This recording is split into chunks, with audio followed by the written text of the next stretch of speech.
When it comes to child sexual abuse, every story is going to be different.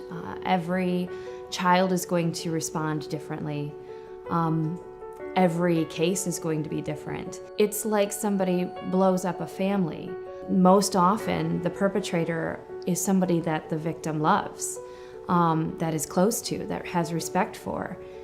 And so you can't just say, well, that person's no longer in your life because they did a bad thing, and then expect everybody to get back to normal. It doesn't work that way. My perpetrator is my father. My story is not uncommon. I was sexually abused for 13 years, from my earliest memories until I was about 14 years old. I have not had a case yet where it's been a stranger since I've been working at the Sheriff's Department. Most of the time it's either a family member or a trusted friend. It's a normal thing for a child to love that person, but maybe hate what they did. And that we have to really support a child in expressing those conflicting feelings. On the day my dad was found guilty, my entire extended family was in the courtroom, and my sister and I were holding hands. My brother couldn't be there, couldn't do it. And they found him guilty on all counts. Sexual abuse in a family is like a bomb going off, and shrapnel is hitting everybody. And so we need to treat everybody that shrapnel is hitting, because everyone's affected by it. Nobody was making sure that we were okay, and nobody told us what to expect. So that was a really lonely time. I can't imagine a more key issue that affects our society, and I can't imagine a more worthy and important cause than what the Child Advocacy Center is a champion for. So you go to tell your story, and you have to keep telling your story. I felt guilt that maybe I shouldn't have told. And there was nobody who held my hand and said, it's okay to be sad. There were just cheering people, and then two kids in the middle of it who thought, what do I do now?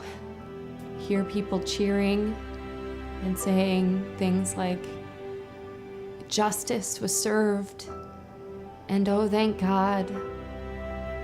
And I was like, that's my dad. You don't have a dad one day who just becomes a monster the next day. It doesn't work that way.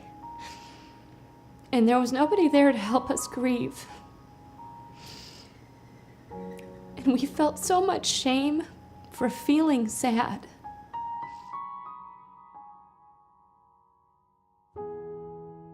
It's amazing to me how we still minimize something like that. I mean, something that awful as sexual abuse, that we can say, oh, well, that happened a long time ago.